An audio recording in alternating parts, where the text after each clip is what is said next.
Hello, my name is Evan McMichael. I'm a Shreveport native and a local attorney. I'm running as an independent for House of Representative District 6.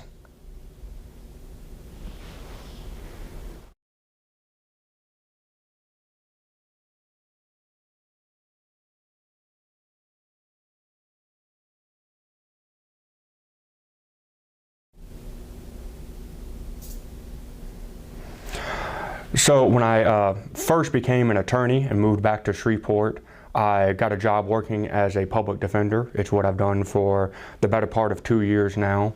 And in that time, I've experienced a lot of criminal cases, but I also spent a lot of time with my clients, hundreds of people, both incarcerated and out on bond. And I learned a lot about their lives and a lot about what the underprivileged people in our city, the people living below poverty, the people in high crime, low opportunity neighborhoods experience. I felt like seeing the same patterns over and over of what led people to choose lives of crime helped give me an insight into what are the problems that our community is facing. And I started looking into what can I do to help. And I believe things like improving our education system, reforming our criminal justice system to help first-time offenders get out of a life of crime, improving our relationship with local businesses to increase employment opportunities, all will factor into building a better community. As I started watching these intersectional issues, it made it more clear to me that there are not simple answers, that you can't just say, you know, we should be harsher on this type of crime, or we should just give more money to this one fund or another. It's going to take hard, comprehensive work to reform a number of different systems to create an overall healthier community, both in our city and the state as a whole. And once I started realizing that and wondering what I could do and wanting to do more to make a difference, I decided I wanted to run as a legislator to try to attempt to pass some of these laws, try to work with other legislators, and try to come together to create a holistic, healthy community in our state that isn't struggling just with, you know, crime or just with poverty or just with employment opportunities, but can actually fix all these problems together, and we can unify and move forward as a community.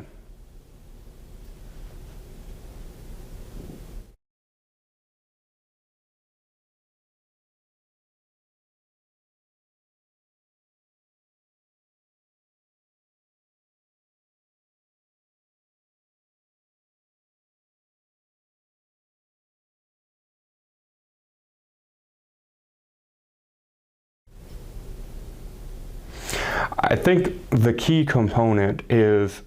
again, a broad, connected response to the problems that we're facing. Large problems are, it all starts with really, there's not a lot of business opportunity because businesses don't want to come to Louisiana based on the high crime and the low education, the lack of skilled workers, as well as, you know, other factors like problems with our tax code.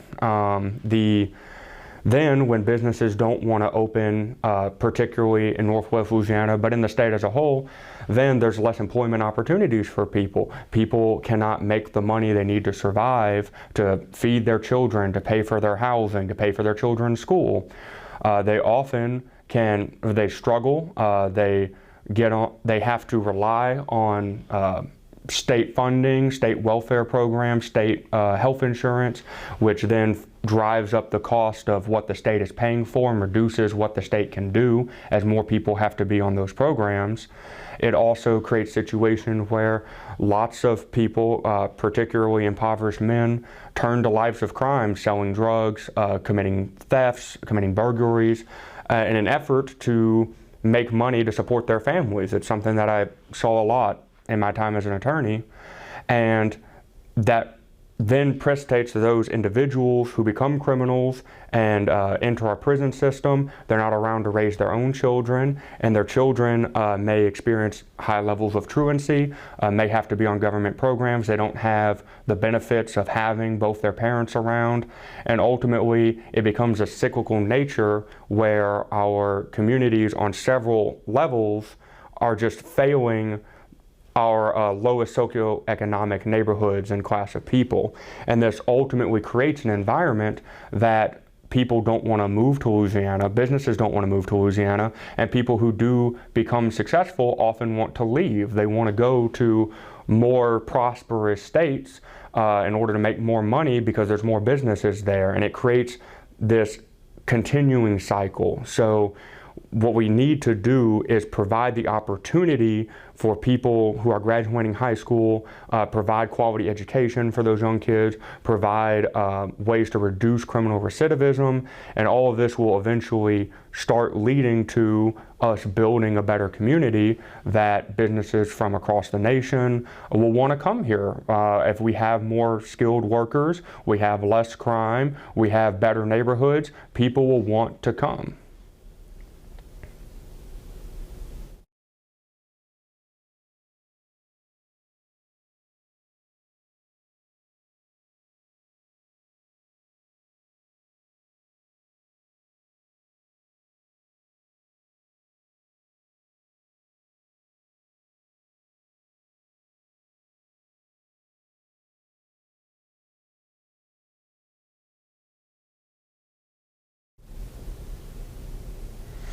A large problem with Louisiana's infrastructure is that it's been a long time since we've really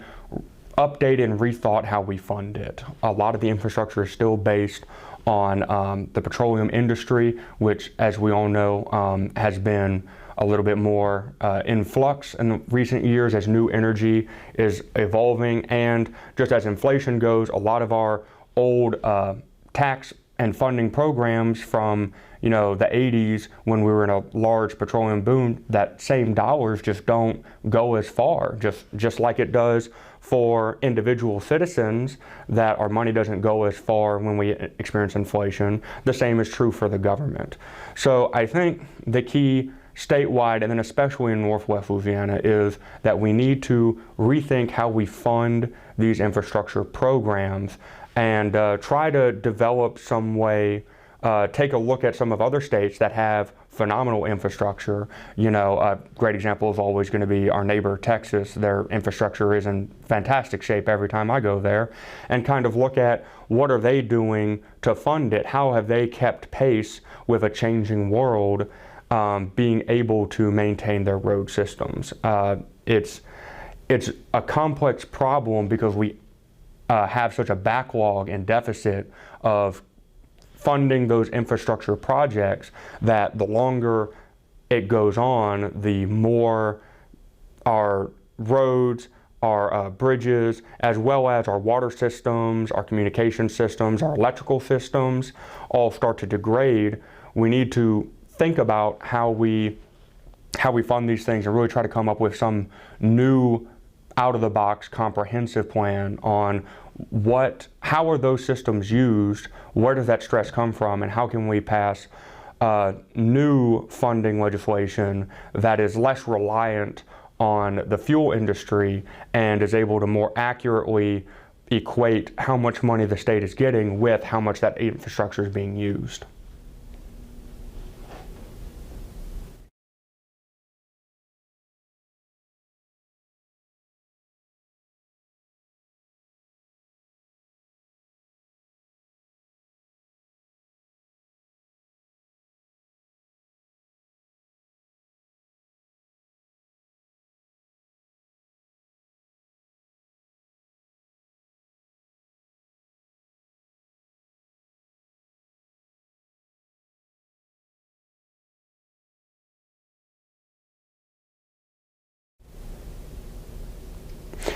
I believe a simpler tax code is always better, and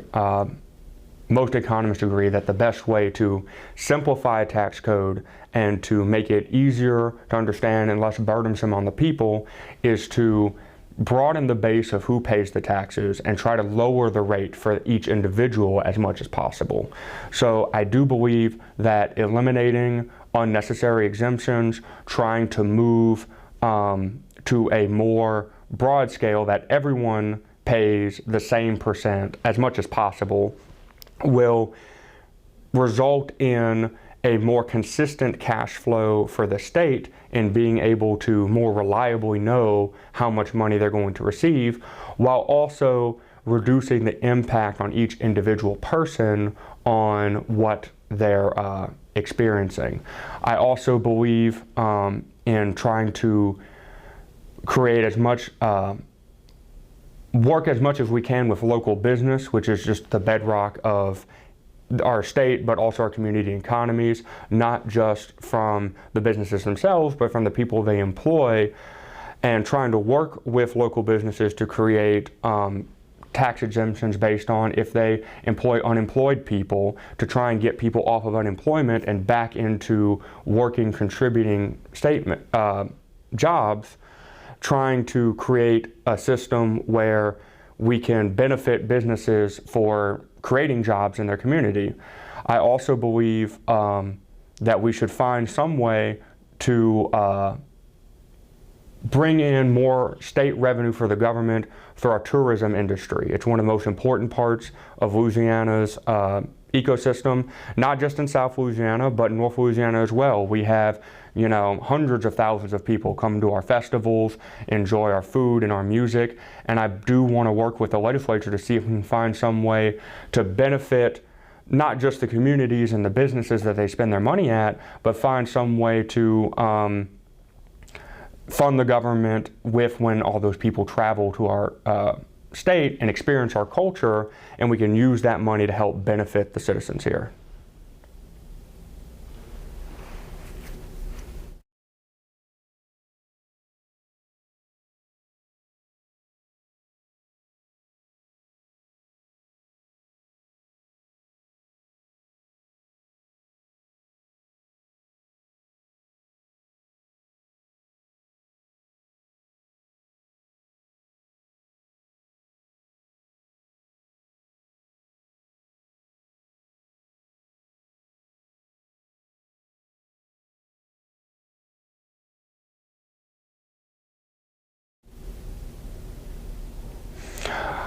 The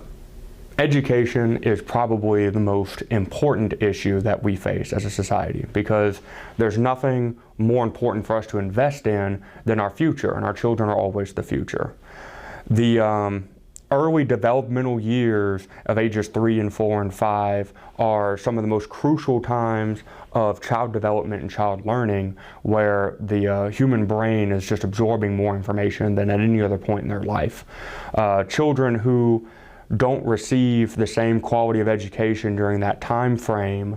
lag behind in kindergarten and first grade literacy, and by the time they get to third grade, if their literacy rate hasn't caught up, they'll struggle for the rest of their education and the rest of their life, because that literacy, that basic literacy, is so important to learning other subjects further down the road. So I think it's paramount that we begin producing funding, particularly for impoverished communities who don't have access to quality child care, to either fund, help subsidize private child care facilities that meet quality standards and provide quality education so that lower income families can afford their services, or through providing more public school programs that, providing more public school pre-K that allows for that quality education at such that young age. And, I recognize that that's probably going to be a large program to need to fund, but I challenge anyone that any money spent on that education of those children now is so much money the state will save down the road when these individuals grow up to finish high school, get post-secondary education or certifications, they become successful, and they then have jobs and they can pay taxes, they can support their own children, they don't become burdens on the systems, they become assets, and they pay back, I think, an immeasurable amount based on the amount that we're investing in them today. It's too important of an issue not to devote substantial funding to education. It's the only way that we're really going to see continuous systemic change in Louisiana.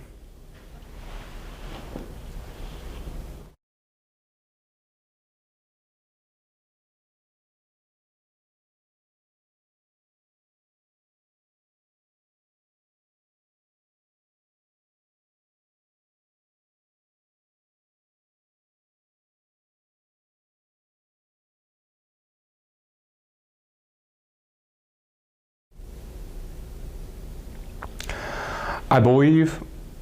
at its core, we need to change the narrative of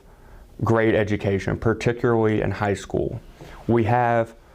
much too much of a focus on four-year colleges and universities as post-secondary education, and not nearly enough focus on trade schools, on industrial certifications, or other alternatives to a college degree.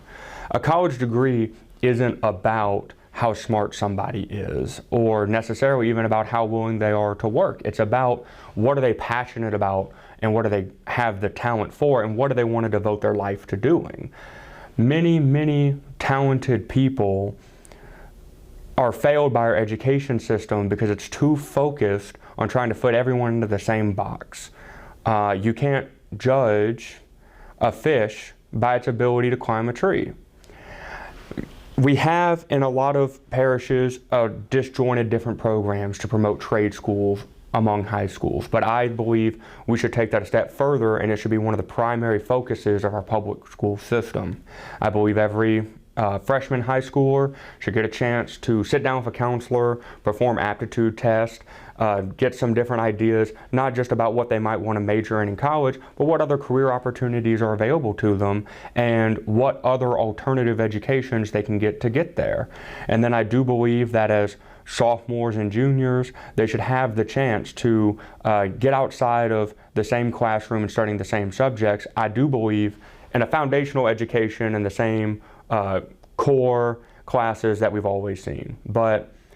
we need to start giving 14 and 15-year-old growing adults who are starting to think about what they're going to do with their life real opportunities and real encouragement to try something different, to want to become plumbers or mechanics or chefs or IT workers or any of a plethora of things that are super important to our society that you can be super successful with and be very financially secure, but that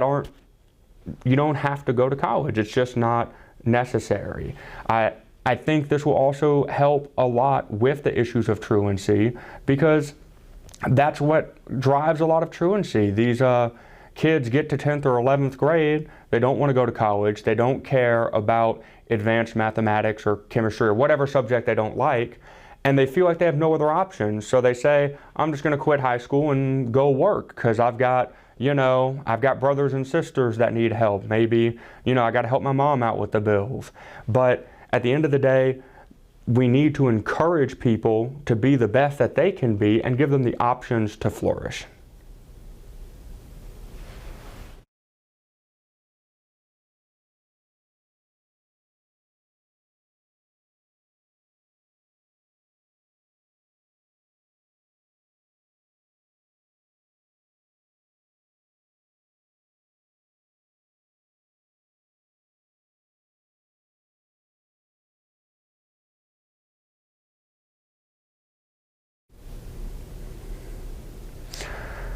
It is an undeniable fact from anyone who grows up in North Louisiana that the government is very heavily influenced by the south end of the state, and it's hard for us to feel like our voice is heard. I think the real key is that we need to start putting aside what I would think are petty differences and start focusing on the issues that we can all agree need to be focused on. We need to stop being so divided by our individual cities or our political affiliation or our socioeconomic background or any of those things, and start really focusing on how do we solve these issues that affect all of us. Quality education, criminal recidivism, employment opportunities, our infrastructure. These are nonpartisan issues. They just affect all of us, and we all agree that they need to be fixed. And I think the real key to making a change in Baton Rouge for North Louisiana is that we need to put aside those differences and really come together and focus on what we're trying to accomplish. Because if we can, there will be a big enough voice that it has to be focused on. And if we can produce results by actually fixing these problems, these big systemic problems that we have, then it'll be harder and harder to ignore that what we're trying to do is working, and it'll be easier and easier to see that progress happen.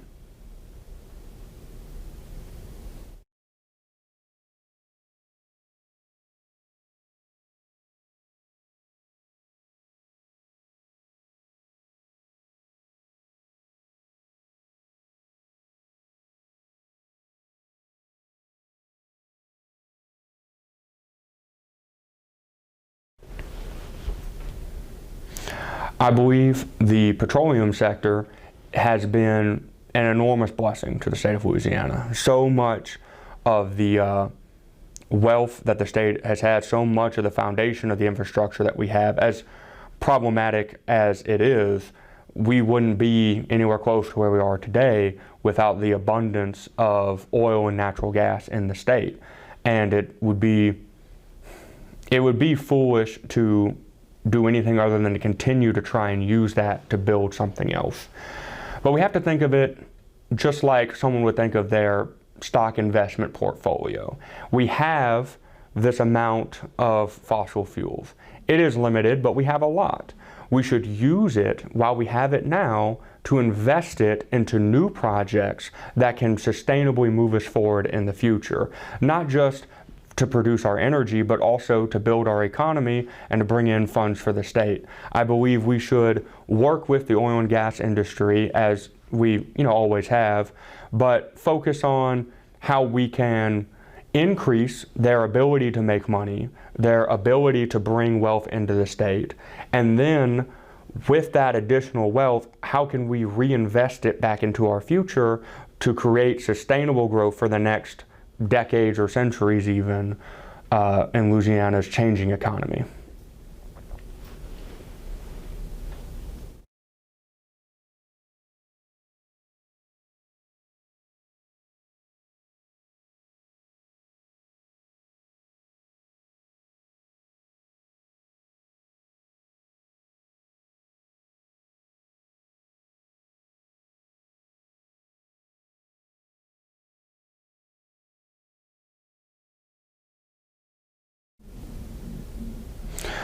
I believe the legislature should take a hard look at being able to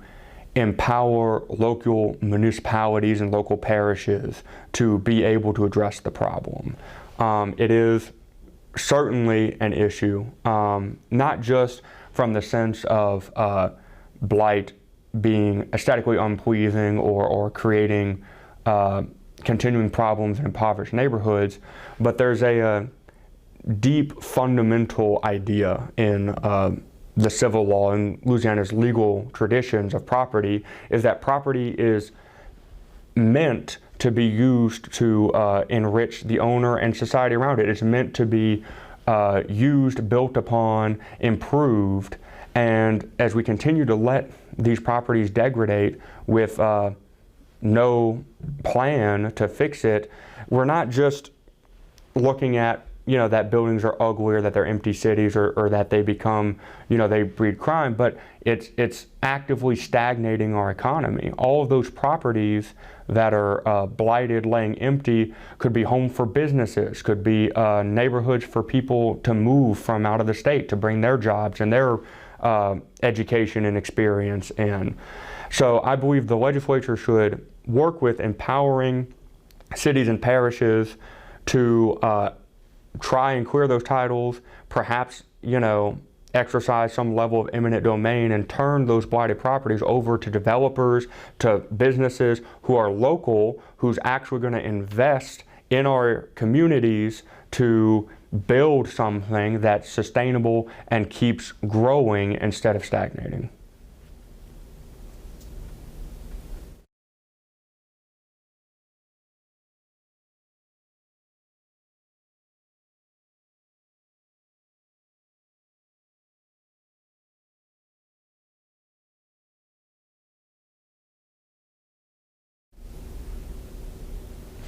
The only issue that I didn't feel like I got a good chance to address is criminal recidivism. It is no secret that it's a large problem in our community and in our state. Louisiana has often been one of the most crime-ridden states. And we're also one of the states that incarcerate the most people. That cost of incarcerating so many people and having so much crime, it goes far beyond the cost of actually having to pay for the prisons and actually having to pay for the law enforcement. It also results in how many people can't work because they're in prison, and then their children and their families aren't receiving the benefits of that income and have to become wards of the state and have to be on government programs, have to be on government insurance. And the crime and the continued criminal careers of people is such an important issue, and it creates just an untold amount of